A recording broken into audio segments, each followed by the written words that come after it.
Probabilidade, por Catarina Cecília Felipe Bento. A probabilidade surgiu a partir de um interesse de um homem em estudar acontecimentos que envolvem possibilidades. Muitos dizem que a teoria das probabilidades surgiu com o início dos jogos de azar na Idade Média. Os jogos de azar eram e são praticados a partir de apostas e, naqueles tempos, eram utilizados para antecipar o futuro. Tais jogos foram criados e muito tempo atrás para divertir a realeza durante as festas. Com isso, os matemáticos faziam parte da corte.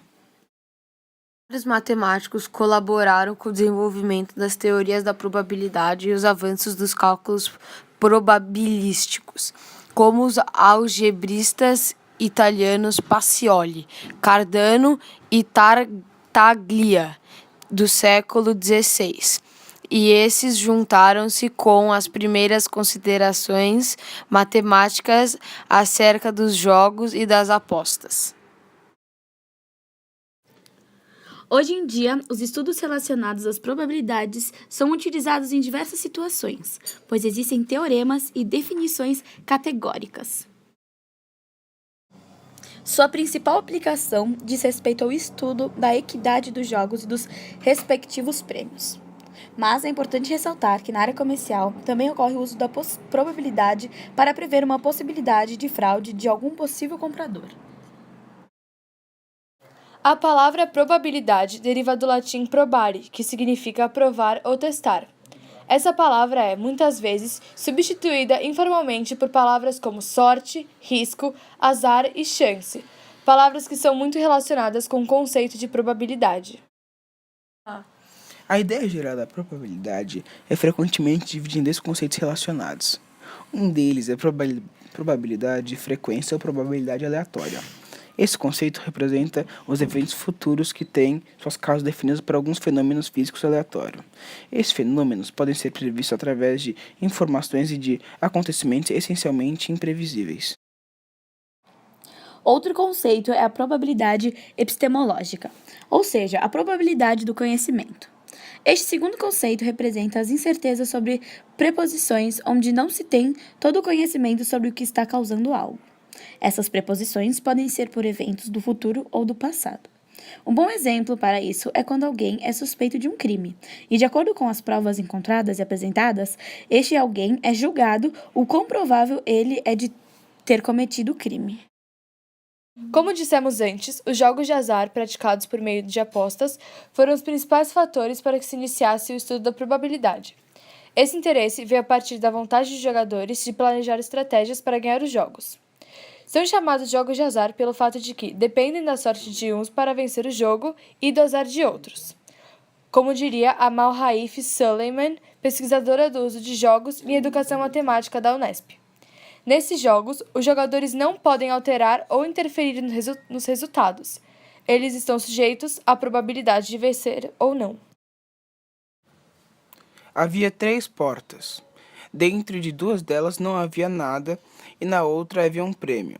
O jogador escolhe a sua porta e o apresentador do jogo abre uma das 3 portas e nesta não havia nada.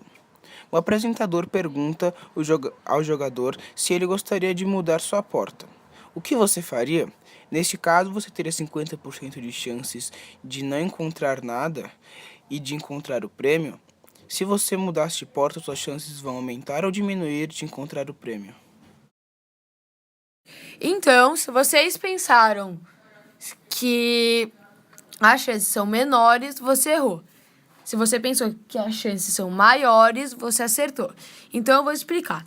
Antes de tudo, você precisa saber que a probabilidade é igual a eventos favoráveis dividido por eventos totais. Então, na etapa 1, podemos ver que temos 3 portas, 2 delas marcadas com a bolinha preta, não tem nada, e a outra que tem a bolinha vermelha tem o prêmio. Então, a probabilidade é igual a prêmios, que é 1, sobre número de portas, ou seja, 1/3 que é igual a 33,33333% de chances de acertar. Já as chances de errar seriam, a probabilidade é igual a 2 sobre 3, que o 2 veio da número de portas que não tem nada e o 3 de número de portas. Então, a probabilidade é igual a 66,666%. Então, essa foi a etapa 1 e agora vamos fazer a etapa 2, resolvendo esse problema. Então, na etapa 2, vamos considerar que o apresentador abra uma porta e você vê que essa porta não tem nada. Então, resta-lhe 2 portas. Então, o apresentador lhe pergunta se você trocaria de porta ou não. Então, após isso, suas chances de acerto inicial, que eram 33,333%, somarão a mais 33,333% das chances que sobraram para você após uma porta ser cortada. Então, vamos dar um exemplo aqui falando disso. Podemos ver que tem 3 exemplos de portas. Você sempre escolhe a primeira porta, ou seja, a indicada com a seta.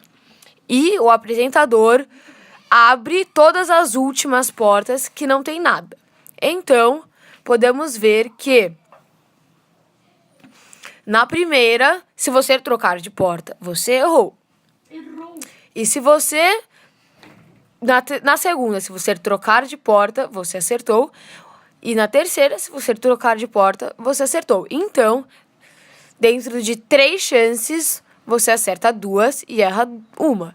Então, podemos dizer que suas chances viram 66,6666% de chances de acertar a porta. Então, suas chances irão aumentar. Então, podemos concluir que, ao mudar de porta, sua chance de acertar irá dobrar.